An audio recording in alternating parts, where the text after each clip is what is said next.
There is a sound. In Taos, New Mexico, people hear a constant hum, but no one knows where it comes from. Some describe it as a low rumble, like a distant engine. Others say it feels more than it sounds, like vibrations inside the body. Only 2% of locals claim they hear it.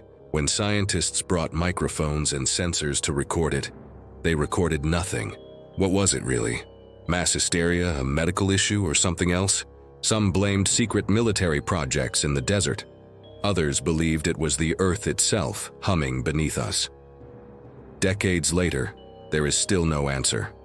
Do you think people are making up stories? Or is this some kind of a supernatural activity?